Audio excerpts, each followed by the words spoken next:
Hello, ladies and gentlemen. I am here to review G2 versus Origin. No camera because I am in the comfort of my own darkness. No lights, sitting in my underwear.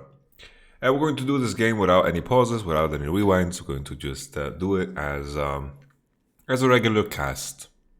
So let's jump into it. I'm going to give myself some time here in the beginning of the draft. Red side Ordman, and then targeting, of course, the jungle pool of Xerxes. Giving up a free freaking Aphelios, but that is the trade-off that Tito are willing to do. This is something that they are openly and willingly doing. Syndrome blue side ban just shows that you don't want to give away any flex pick. You want to put that pry on the AD carry or the jungle role if AD carry bans come in. And then we have the hover of Ezreal. Pantheon Senna. Usually we don't see Senna on blue side ban, but it makes sense because I think trading Senna for Aphelios is completely fine. Banning Senna forces the enemy to ban one, and it means that Origin could have gotten one of the picks that they do indeed prioritize. Usually something that we see into Origin is a Gangplank ban. Let's see if Origin choose to pick GP and maybe Nautilus right away. This is something that we see banned often. Nevertheless, let's get to it. Not sure. Oh, goodbye, friends. Something that we usually see is, I guess, it's difficult to blind pick jungle here. I guess usually what we see is Lee Sin, but I don't like it too much on red side any longer. Because a blind pick situation is that the enemy needs to blind pick first, but usually it's the Gragas. You don't want to blind pick Sejuani. Okay. Lee Sin is the blind. A lot of options of what you want to pick here. Most of the time I would suspect that Origin just go into second wave with jungle here, because Xerxes has shown, even though he's been deemed a Gragas and Katus one trick, he plays a lot of different junglers. You can pick tanks into Lee and you can be very happy. Right now with the damage mix that Origin is drafting here is that they need AP damage from either the mid lane alone or a jungler that can do a lot of AP damage like Shyvana, but I doubt that's going to happen. Usually you want to pick a tank into Lee, and also Ezreal kind of struggles with killing tanks early on. Later when he gets to Blade and so forth, it gets easier. But early on he definitely struggles. Set lock-in into the GP. I've seen this matchup go different ways. I think on 10.4, before the 10.5 nerfs for Set, I think Set is slightly favored because of how OP his health regen is. On the next patch he loses armor and health regen, and that definitely improves the matchup for a champion like Gangplank. Usually what we see from G2 here is just ban for the blind picks. Syndra is already out. LeBlanc, Corki. Okay, Corki blind seems kind of iffy. I'm not a believer of Corki blind, but I think it also shows that maybe you don't want to be the one playing Cassiopeia here. Because Cassio would be the pick into Corki that would you go for, or some of the AD champions that are being played, like a Lucian. But these are champions you don't want to play in this particular draft. Vladimir ban. I guess they're suspecting a flex here, but Set, I think, almost guaranteed is going into the GP. Sure, G2 have shown in other cases that they like the Set mid more than others, but other than that, you know, it is what it is. LeBlanc ban I'm expecting. Then after that, it's kind of tricky to blind pick mid. You need to have AP damage.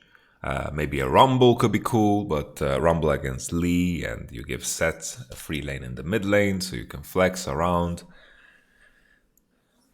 Some teams like Azir into Ezreal is a bit worse too, considering you're blind picking. So maybe enemy has Ezreal Zoe and you're gonna struggle. They could also maybe fourth pick Yumi. It also depends on the support option here. Fourth, I think you're not going to be able to pick anything that is going to win against Aphelios Nautilus when you have Ezreal picked, unless Ezreal is going into mid lane. So they're just going for the scaling option. Yumi scales too, but I think it's a bit too weak. I think it's just too easy to dive the Ezreal Yumi. Ezreal Brahman is a bit more durable, but still it's a losing matchup. And already from the get-go, it's very important that G2 indeed have a strong 2v2 mid lane to play on, because early on already their lanes look rough. Okay, Zac, no Sejuani. Okay, Orianna's the blind pick. Well, considering Syndra and LeBlanc is out, I guess the option would be to pick Azir here or Zoe. Zoe I like a lot, honestly, but then again, Zoe might struggle into the Nautilus, into the GP, into the Zac, so Azir mobility sounds a lot better to me, honestly. Rise is also cool because this is a scenario where Rise is good on split. Oh, okay. That's cool too. That's cool. I feel like Echo is just the better version of Rise here. I like when teams pick Rise when enemy team is showing GP, and it means that Rise will scale very good into the game because he can actually play on split. If the enemy team is picking Aatrox and you're picking Rise, you just put yourself in a very bad spot because you're not going to win split. You're not going to be able to take enemy jungle camps, and usually the games where Rise is very dominant is when he has like a 100 CS advantage, 150, because he gets to kill jungle camps over and over. And honestly, it's almost as if the champ is designed to kill jungle camps. But why am I talking about Rise? Rise is not in the game. Echo into Orianna. Echo's going to have a free time here because he doesn't give a shit about Zac. Echo's going to be able to play for free at the early levels, which is the hardest part of this matchup. Caps on the screen. Handshake for match of the day. So Echo is going to have a very, very easy time surviving because Zac doesn't pressure until later on. Zac is going to be looking to pressure bottom most likely. Around the GP ult mark, that's the timing for Origin to strike. Before that, it's important that G2 build an advantage. They use the fact that I'll be back. Is that a reference to me? I'm not sure. Is it a reference for me? Oh, this guy is like, for fuck's sake, remove the camera from me already. I think it's funny in the LCK intro that some of the people's noses get really, really enlarged. Usually it's Upset's nose that gets really big in this LCK intro. Okay, let's get to it. Early on, Jankos, if he's full clearing and Zac is also full clearing and he's not using the fact that he's stronger somewhat early, it's going to be rough unless he's playing some serious mind games and he thinks that pressure is enough. Zaxa should be able to secure bottom side crab because even though Orianna is not happy that he has a Zac jungle, I think still he can definitely, push and control the wave however he wants. Especially when Echo goes Corrupting Potion. He doesn't reach any benchmarks where he can WQ the range creeps and one-shot them. I don't even know if it's possible anymore to reach that benchmark even with absolute focus. So the benchmark I'm talking about is 2 Qs into kill the creeps, the backline creeps, meaning the range creeps into you can fight for prior. That was something that made a lot of lanes easier for Echo because if the enemy like Syndra was aiming Q at you and you're actually contesting push, you could actually find trades on level 2. So I have to see how Perks plays this lane matchup out. If you Q the lane, like you can see, Orianna's walking up very far. He wants to position the ball aggressively. Strong level 1 here from G2, invading on the red. We talked about wanting Junkers to find action early on. This is action very early on. Let's see if Xerxes can do some smite shenanigans. I doubt it. I think he's happy to find himself in a position where he just takes the Raptors, walks away. He doesn't get a slowdown junk. Oh, this is a Braum passive. Okay, punch, punch, punch. Can he get a flash? No flash. Gets the passive and then walks away. But a chunk is still cool. I wonder if Jankos is going to do any drive-by action here. Punch Orianna a little bit and then walk away. Nuktak walking a bit too far. Okay. Jankos not going for enemy blue. I thought he would just take the aggressive path right there because he knows Zac's HP is very low. Zac is going to look to smite to get some HP back, but you can see Jankos has a potion advantage. Zac gets away with taking the camp. Imagine a world where Jankos actually went right away. If he took the aggressive path, maybe the timing would have been better and he would have been able to steal away a Wolf or 2. And then maybe the engage would come earlier. Even though this matchup should be favored for sets, early level GP is still very oppressive. Trial by fire is very powerful. Here we go. Some weird XP distributions in the bot lane. Mickey level 1 for some reason. He missed some experience. Ezreal on 5 CS.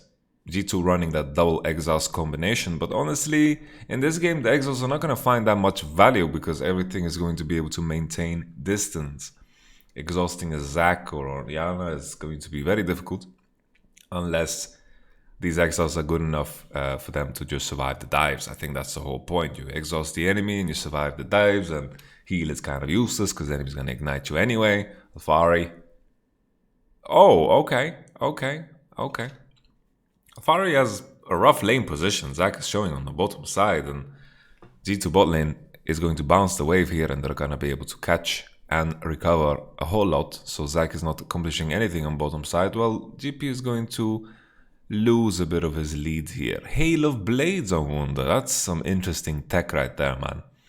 He's activating the Dark Arts. This is not something that I've seen, but it has come to my attention that this champion does indeed synergize very well with attack speed. I was shocked about Bwipo's Witsend, but then I went home and tried it, and it's nasty. And now on 10.5, set with Blade of the Ruined King, honestly guys, is so freaking broken. It's unbelievable. Really, really busted. Xerxes, still relatively okay in the CS department. Still no bases from both junglers. Jankos looking to punish the gangplank that has no flash. Wunder is keeping the freeze. Jankos is taking the long route. I like this a lot, man. This is dirty. They're waiting for Wunder's cooldowns right now because he doesn't have E. He can charge forward with the Q move speed. This should be a kill. I believe that's the flash and that's the E. Knock him in the head. Okay. Janko's getting a bit nervous there, you know. He's not trusting the Q hit, but G2's bot lane. What you doing? Honestly, what are they doing? They're paying the price for the matchup they put themselves in. And OG coming with the punish. Okay, Perks. This is not even flash is gonna save you, buddy. What the? Whoa. Okay. At least it was showing on the map there, and there's no reason to disrespect so much. And here, okay. I think Caps maybe shouldn't have E'd out. He could have procced some passives there. But yeah, Caps getting hooked. And reacting with the E very slow is rough. Ezreal, no tier, no mana items. It's going to be a very late one. No TP either. They're going to push this in and hopefully buy a tier of the goddess. My math is... okay. 20 gold. 20 gold. Luckily G2, even though they got solo killed, they kept... Okay. Wait. Are they gonna wait for G2 spells? Wunder has no spells right now. They're waiting. Wunder's backing off. Same pattern as before. Zux is in position though. Wunder... Long cooldowns on this champion. Long cooldowns. Zac in position. This should be winnable for OG for sure. Wunder has cooldowns up about now, but the big minion wave definitely shifts this in Origin's favor. A bit of an item advantage for Wunder, but not big enough to matter. And now Set is past the horrible phase. Right now, everything onwards is going to be juicy, loosey-goosey for Wunder. Now that mana regen and those early 450 gold class items are gonna pop in. He has enough sustain to deal with any of those Qs from the GP. And now everything's going to turn for Alfari. That early jungle pressure on GP is always fantastic. If GP can't get a lead in a lot of matchups, then it gets rough. Very, very rough. Now the idea here, OG spending a lot of energy into killing and pressuring this Echo. The issue with it, it takes a lot of effort. First you need to get through the Echo ult. Second you need to burn his flash. And then maybe he has Echo ult again. And Alfari. No, can one get in range? He doesn't get in range. Alfari with trial by fire there. He hit Jankos and walked away. This is a painful game here for top side. So the question is, if Zac wasted his time because there was no pressure onto bottom, maybe it would be just better to, instead of making Alfari push out that wave, just look to dive bottom, especially after that kill that they had early on.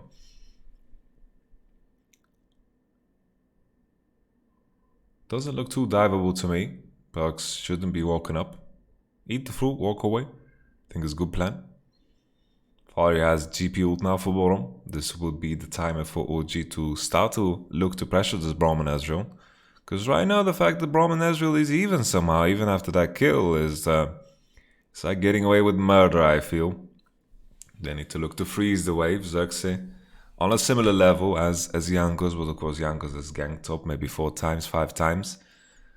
Now the set is winning. The dangerous part about this is, oh, okay, GP ult. I want to say the dangerous part about this is the GP ult. Oh! Okay! Jesus! Holy. Deadly combination, boys. Very juicy. Very juicy. Django spotted Xerxes there on the Raptors, and then Xerxes didn't show up. He passed into top right away, and he saw him moving, so Jankos just went for the all-in. And it was beautiful how Mickey found the Q there onto the Aphelios. Without that Q, there would be no all-in, because Braum is not level 6. Orianna. It's weird, because Nuktak is a very, very big Echo player. He's played a lot of Echo in the past, so he knows the patterns and how Echo wants to play. Usually when you have these new picks showing up, you can throw some people off guard, but Nuktak is not one of them, I believe, and he's maintaining a decent position. But Echo is going to scale into this matchup, and it's going to get easier and easier for him, especially with this wonderful freeze from Mickey. That is nasty whenever you're playing mid and the enemy support is doing this. He's actually doing some standard Zac maneuvers, taking 2 camps at once. Let's see if Nuktak... Yeah, Zac made sure not to lower the ground too much, because he knew that Nuktak would see that juicy QW to get 2 jungle camps, and he would just drop it right away, man. So the next thing that I'm predicting is... Oh, sure, a gank on upset, but... the GP ult has a long cooldown, 1.5 minutes still. Set has a winning matchup now, as I mentioned before. GP just wants to make sure that he snowballs early. He couldn't, and now it's all about how well Wunder can pull it off to create situations up top. Wunder has TP advantage, GP TP'd onto the top side, so any type of pressure here for GT into bottom is going to be huge, because the only thing Alphari can do is GP ult. And I think if I compare a set to a GP ult, I'm picking Set's side every time. Especially with Aphelios burning flash in the earlier play, Braum can easily flash Q on him and they can find some plays. We'll have to pay attention on Wunder's wave before anything happens. Lee Sin is on red buff and he's going to do a full clear into bottom side. No Drake on, and Zac is still sitting on the Rift Herald. Could potentially see a full rotation into mid lane and look to Herald on the mid. It is only halfway through though, so it's not running out anytime soon. Oh, can we see some flashes? Okay, no flash from Jankos. I think Jankos was hoping that Nuktak would flash. This was Jankos trying to spit on Nuktak a little bit. He was like, you're gonna flash 100% the moment I kill you. I'm gonna kick and you're gonna flash. That's what that play was. I doubt that Jankos... Oh, okay. Jankos coming back for the food. He's coming back for the food. No idea how he ended up in this position, because after that gank onto Orianna, I think it's important for OG to respect the fact that the priority is on G2's side. They pushed Orianna all the way in, and I think you cannot contest the Raptor bush here. So once again, we see this place. I don't think it's Jankos screwing up here. I think it's just him trying to bait the flash out of Nuktak with the kick. Oh, Mickey. Mickey. Mickey. Mickey. Mickey, I can't believe you've done this. It went from OG probably going to get a bad Herald into a beautiful Herald. OG should look to hit the turret though. Should look to hit the turret, get that first go money, cash in. Upset now, pretty head. That's a lot of bank. That's a whole lot of bank. No flash on Nuktak. Perks has flash. This is a rough position now for Orianna. Most of the time she's going to be forced to give up prio now. But I think the switch up will happen anyway. Aphelios Nautilus will go into the mid lane. Upset's flash is coming up soon. And G2 will transpose into playing a 1-3-1 game where they need to... Maybe even 2-2-1, because playing on mids is not going to be that useful for them. They need to kind of play on sides, make sure they break the outer turrets. make sure that Wunder and Perks can come in on flanks, because any type of fights around Drakes where they just go head first is going to be quite dangerous, because that Nautilus hook into whatever CC follows, G2 is going to struggle in those 5v5 fights, especially coming into this Ocean Drake. 50 seconds, Ezreal no item spike, but G2 never really shy away from a fight. They find creative ways of winning fights, so I hope that they prove me wrong. A lot of stopwatches. That could be a turnaround here. Perks with the stopwatch. This is the perfect fight for G2 though. If it starts like this, no one is in position. No one's in position. GP ult kind of whiffed. Just a defensive one. I don't blame him. Okay, 1 for 1. Destiny gets 1. Perks ult. Oh, passive on upset. He has stopwatch, but it doesn't matter. Okay, a bit too deep maybe. 2 for 1. OG could posture themselves to look to take this Drake. Bottom wave is in a good position, but G2 are in a clearer path to go into mid lane. Nuktak will be able to farm this away for free, no problem. Let's see this replay once again, because it looked like a good start here. Looking at Orianna's position, Alphari with the GP ult right away. Set is not on the same notes here because he wants to catch his wave. No TP yet from Set, no TP yet from Set. Tick tock, where is Set? And then the overcommitment there on Destiny. I think right after that red and where they put themselves in a position where they already pushed him out and forced some summoners, I think that was good enough. It ended up G2 being able to take away the dragon. We headed into a replay, so unfortunately we couldn't see how it all went down. But I think just Aphelios and Zac just based. Nevertheless, G2 overcommitting. It looked like a good start looking at all the positions, considering Wunder has TP advantage. But Wunder had the wave to catch. He went for that instead. He went for the more selfish play. And honestly, even if he TP'd, G2 kind of chased in way too far. I don't think Set would make a difference. So I don't blame him. Maybe it was the most selfless play he could do. To take the blame for not TPing. And then now he has a TP for another day. He's going to have the Trinity Force base. He's going to flex on that GP because he's going to be jealous. He wants a Trinity Force. It's going to be quite late this time around. Might have it in the base, but he itemized Ninja Tabai, so he has less gold than usual. Ninja Tabai not working so well against the Echo, but Echo is still not at that point where he's going to be overly oppressive against Alphari. But very clever here with G2 always when they pick these split push compositions where they play either Rise or Set. They make sure that the damage mix on their side lanes is always 1 AD, 1 AP. If GP was sitting here with a Mercury and a Hex Drinker because Wunder is playing Vladimir, that would suck balls. G2 continuing their onslaught. I think OG didn't calculate this too well. Herald comes and spawns very late.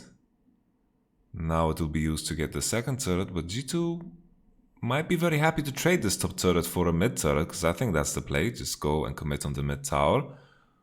Seems like Wunder's trying to catch up, but he's not going to. Now you see that Rift Herald damage is so high on the second tier turrets and the third tier turrets, because the true damage remains the same, about 2000, and the turret HP becomes way lower the deeper you get into the base. Wunder looking away, posing. He's thinking about all the dust in the wind, thinking about how we're all dust in the wind. While Bippo doesn't give a shit, looks straight into our eyes.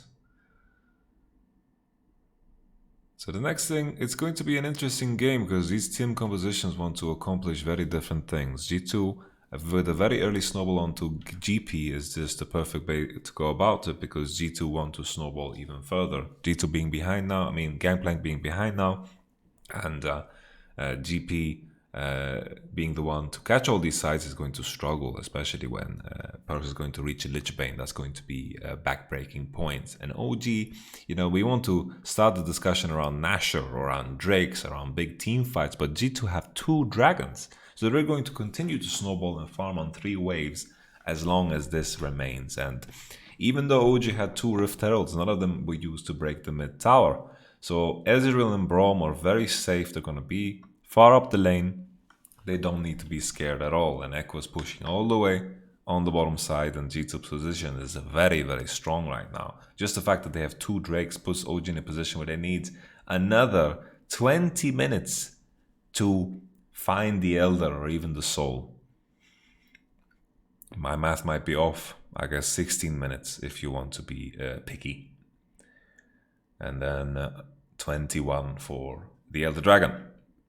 Now Nautilus and Zac are going into bottom side. G2 are not in a position. Okay, GP, you ain't got no CC. I'm gonna walk away.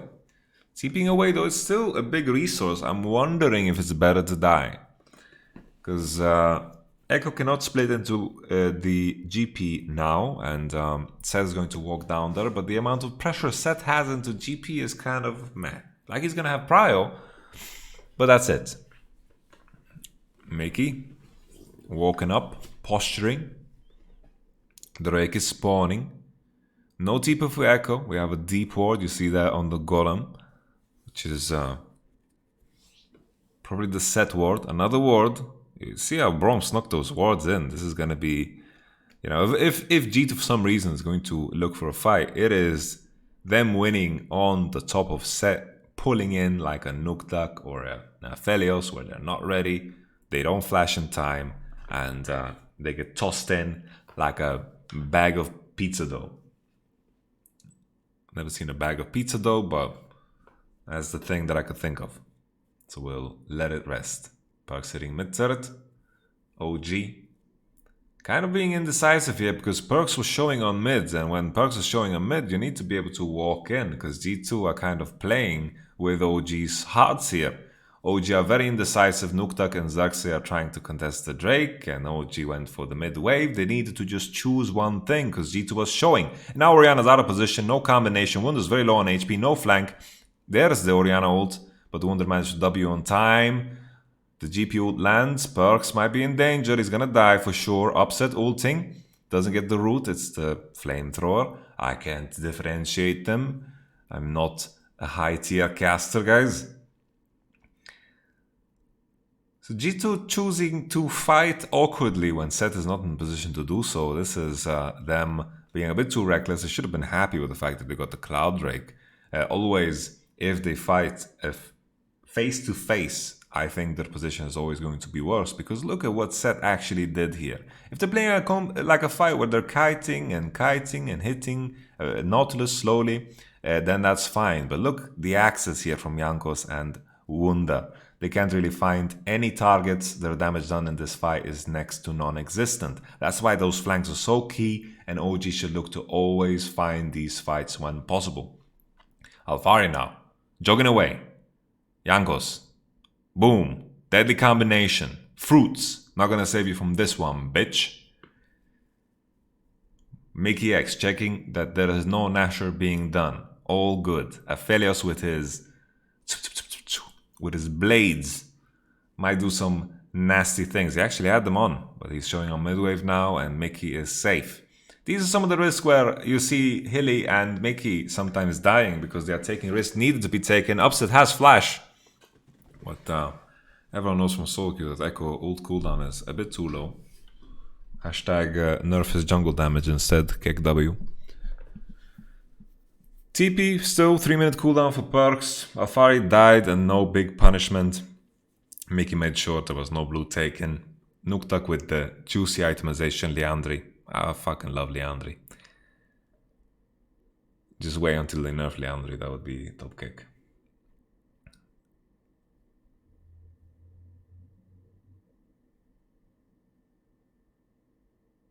Curious about the numbers of Halo Blades the Wunder pulled off. Now we have a 24 on GP. I'm just waiting and waiting for this Echo to get his TP back, because that is going to be a massive pressure point. Still, G2 lost their mid tower in the prior engagement, which gives Zac a lot more leeway and room to play around with his engages, because now there's actually some space that Ezreal needs to be careful about. But it's very important that Xerxes gets a bit creative with his approach to how they're doing this. That's the kick. OG very behind on tempo here, because Echo managed to just take a free top turret, and OG have no response. Ezreal might need to look to ult the wave to thin it out into a set W. Set can just hide behind the turret and W it. OG get absolutely nothing. You could even make an argument for Echo continuing, but it just went for the base. Eventually he's going to walk on the bottom side. Nukta's going to fix bottom, but there's no creeps here, so it doesn't matter. Like, again, he's not doing anything there. Nukta is just looking for mushrooms. Look at him go. He's looking for mushrooms. Blue buff being prepared for Echo. Cloud Drake, which is also G2's Soul Drake, is going to be spawning. But OG, okay. Mickey should die here. No Orianna ult, keeping it for late game. Okay. OG burnt a lot to try to kill Mickey. Set W is huge, but it fucking gets thrown into Zimbabwe. Oh, what was that wonder? Nevertheless, 1 for 1 once again. I think if you're committing on Mickey as hard as you did, you better finish him off, because I think this was indecisiveness on OG's part. And then again, like, if in the best case scenario they burn a Mickey X flash there, I think this is going to be a terrible fight for them, because we could see the angle that Echo entered from. Mickey is face checking here, but Perks' position and everyone else's position is very good here. Mickey timing on the ult is also great because it cancels Zac. Imagine if Orianna ult chained with a Zac-E, all of a sudden he dies. You can see the quick access there. Set actually managed to find the flank, but the W Cocoa Puff W. Then after that W, OG burnt a lot of summoners here, walked away. Not a lot of summoners, but Nuktak Flash is a big one.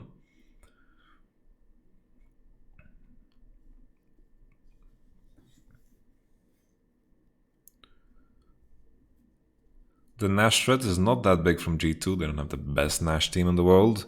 If OG decide to overcommit, here's the TP. Set is gonna jog, Echo's gonna jog. So Echo never wants to split push, he just wants to fight over and over.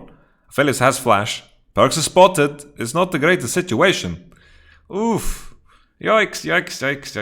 Oof. Upset flash now. Oh, Orianna ball. What was that, Nuke? Oh, nasty. Oh my goodness. G2 just don't give a damn. They don't want to play split. They just want to finish this goddamn game quick. They want to beat OG at their game. I felt like they forced this fight thinking Aphelios had no flash. I wouldn't be surprised if we come to the conclusion they're gonna say in G2 on G2's YouTube channel, they're gonna say, these are the voice comms. Aphelios no flash, let's go for him, and then he flashes. That caused a little bit of danger there, but Orianna was very out of position. She was the one without flash. She kited in the wrong direction. I think she needed to stick together with Aphelios and then walk downwards and then place a better ult, goddammit. But Orianna got isolated and she died. G2's taking a lot of fucking damage. Oof, a lot of damage. This is going to get dangerous. No smite ready, though Xerxes is not around. If G2 can walk away, we're losing maybe one guy, two guys. That's cool. Rip Wunder. Goodbye.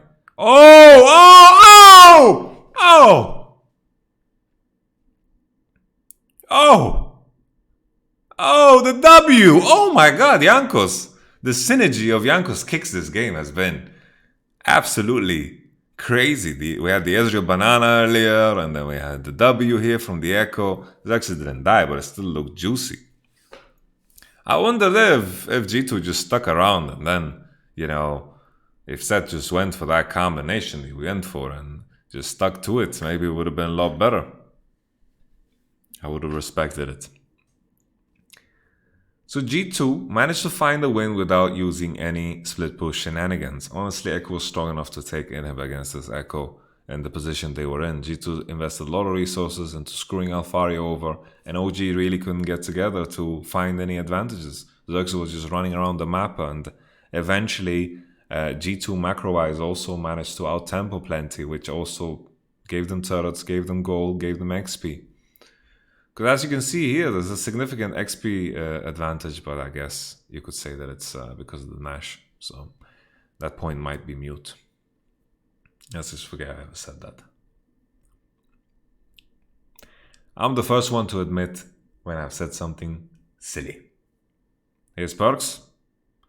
Now Alfari is sitting on a Sterak's though, so that changes things a little bit. Sterak's is good for him.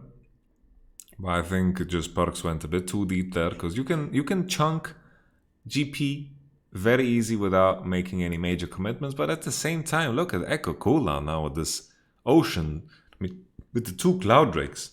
It's nasty. That's the route. But OG no follow-up. OG is not the type of team to do anything crazy here to come back. They need to just try to find an engage, but this is something they couldn't do the entire game. And then G2 could just play around with their food, find the TPs, and then eventually fight. I wish we had a replay of that Nuktak fight, because when he ulted on top of Aphelios to celebrate. So this is something that G2 could have done the entire game, right? Perks just laying against GP. That's why it was so surprising that G2 took the reckless approach of just like, yeah, we're going to be better in fights than you. We're going to play the game that you want to play, and just execute it better with a composition that is arguably worse at it. There is a lot of mechanical potential here for G2, but the fact that OG didn't manage to accomplish more in some of those fights is the big issue. Here they engage on... Jesus, you scared the shit out of me, man.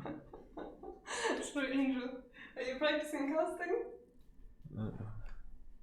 Oh, I don't know. I'm just reviewing the game, Alana. Can you go away? I didn't know you're recording. No, I'm recording the game. I want to upload on YouTube. No, can you cut me out? No, I'm not gonna cut shit out. Please. No, this is your fault. You get to suffer. You get to suffer now. Take the blue caps. You can still walk away. Walk away. Close the door. Just cut it. What cut it? Does it look like I have a Windows Movie Maker or what? Don't. No. Jesus. My heart. Okay. I have no idea what happened during all of that. But yeah.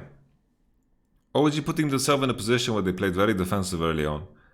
They weren't proactive the entire game, and everything was down to G2. Any type of kills that OG set up was G2 kind of taking fights that maybe they shouldn't have taken, or Mickey inting in the bottom. Or actually it was Caps inting and then Mickey died, so let's be honest here about what happened. All in all, now the onslaught continues. Echo 4 items. There's never going to be a point in time where GP is going to survive. This is a very desperate Negatron Cloak. This Negatron Cloak is not going to be good enough to survive the Echo. No way. No way, Jose. Caps. Oh, with the QSS. Zex bouncing. Oh, yeah. First forcing on the Ezreal. 31 minutes into the game. It's a bit too late, OG. Because now... Oh, okay. Sedge is dying. Sedge not too tanky. He's sitting on Titanic Hydra and Trinity Force, so any type of damage is going to slow him down. Elder is spawning. And Wunder died. Game just got interesting. Echo's going for the Nexus. He has no TP. He's going for the Nexus. He's not going to be able to get Nexus. Is the trade-off just 2 inhibs? OG, will they make the right decision? They should just start Elder. I think they should start Elder. Perks can look for dive though. Alfari will proc Sterak soon. Very, very soon. Sterak is kind of weird because you need to get bursted. Okay, they're stalling the Elder. Elder is half HP. Perks is going for Nexus. Ult cooldown soon up. GP is full HP. There's the W. Perks can get this done. Ult cooldown. About 10 seconds. Perks is gonna die. But so is OG. Wunder with the TP. Wunder with the flip. Oh! OG! Indecisive. Wait, Perks is still alive! What the fuck? He's still alive. You're still alive. Jesus. I missed a lot of that action. G2. Honestly, OG needs to rush that Elder. Why didn't they rush the Elder? And now G2, they're going to just end here. Alfari making his final stand. So my biggest pet peeve with this game is that OG, they weren't pulling the trigger enough. I feel like G2 figured out what they need to do in order to win the game. And that was make sure the set gets through the early game against GP. And then if GP is behind, Echo and Set is going to have the freest time of their lives on the bottom side of the map, which is tremendous. Tremendous. Because eventually, you know, when we compared Echo to GP, he was just too far behind. The Trinity Force was finished at 20 minutes, which is super late when you're playing GP. And the later you get Trinity Force, the later you're going to get your other items, because obviously you're going to barrel the whole wave and get extra cash, because that Q max 8 gold per minion. That adds up, and it just didn't happen. And then we had some wonky team fights from G2. I felt like they should have played the split push game, but they really wanted to play for that soul. And sure, the soul is nice and all, but I think they could have gotten super far ahead and potentially inhibitors way earlier than this. But instead, they went and took it to OG and honestly just beat them at the game they should have been playing. G2 chose their fights, they found flanks, while OG played quite stale. In a lot of cases, their base timings were kind of off and they couldn't keep up in the mid game. G2 were always first on the map. They're always first in terms of what they needed to pressure, and they're always first on the Drakes. So this is something that G2 do so beautifully well. And I think this makes me very, very excited for what G2 brings tomorrow. Because I think G2, what they need to do is, if they draft a bit more heavy towards, you know, like they had the Ezreal and Braum and Echo and Set, it is something that you can team fight with for sure. You can figure it out. You find the flanks, you can go, as I spoke about in the game. But this game, they kind of went face first, and it worked sometimes, it worked sometimes less, and OG couldn't really capitalize because it was still on G2's conditions. G2 was fighting when they had the mid-wave prio, when they had the side-wave prio, and OG, even though they got a 2-1 situation, sometimes they got 2 kills into 1, they couldn't really snowball that into anything greater. On OG's side, I think just Zac wasted. Honestly, I don't even know how much tempo Zac can really get, because in the end, Zac is a very slow jungler. And he had a really rough start. Xerxes lost his red buff, he got kicked out of his own jungle, lost his blue, so Xerxes was super far behind. But then afterwards, you know, after you solo kill on bottom and you're 1-0 up, I think after that, that should transition into something. Instead, we were in a position where nothing happened, and eventually even Jankos got the kill on bottom, and the whole game was just broken.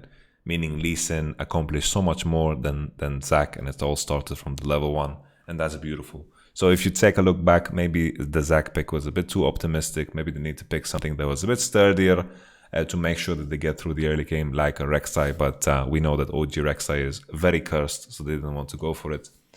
But who knows? Let's listen to this interview. Origin mostly relying on late game scaling lately. I mean, I think it's not bad. I think like usually in best of ones, it's important to have some late game insurance, because in best of ones, even if you screw up something early game, you can still fall back on having like some kind of scaling, which is a mistake that we do sometimes. We pick like early game champs and we lose early game. We like screw up a dive and then it's a bit over. So yeah. Looking at the meta right now, I know there is so many things to ban when you're on red side, but you decided to let GP's Alpharis GP go through. So do you think it's not worth banning it, because he's been insane on the champion lately? I mean, we felt like the 3 bans we did, I mean, Gragas, Karthus, and Ornn are probably more important for Origin, and we felt like we can play into GP with Set. We're pretty confident in the matchup, so we didn't really have the need to ban it. So yeah. Okay, and about the double exhaust, it's not the first time we see it, so talk me through this, and how is it the best choice, and which bot lane does it We go? don't want to get dove. Well, me and Rasmus, our caps, kind of experimented, and we came to the conclusion that exhaust is just a better heal and a better barrier. Okay. Because, well, if you have exhaust, then everyone does 40% less damage. So if you would heal that damage, then it will still be more than if you just exhaust them. Nice, I'll keep that in mind next time I'm laning. Now, match of the week. Mickey, for don't Fnatic. reveal the secrets, man. Describe Fnatic in 3 words for me. Aggressive, coin flip, and good. Okay, decent enough. Thank you, Mickey. I'll see you tomorrow. Good luck on match you. of the week. And to wrap up this day, let's send it to PGL with the Fisher. Wow, the official. Anyway, thank you so much for watching, guys. I hope we dug into the game. Jeets took a whole different approach than I would. I like to play the split push game when possible, but didn't give OG a chance to engage, which is hilarious. OG was very passive this game, and the early game was a big question mark after that horrendous start with. I think maybe even with Nautilus.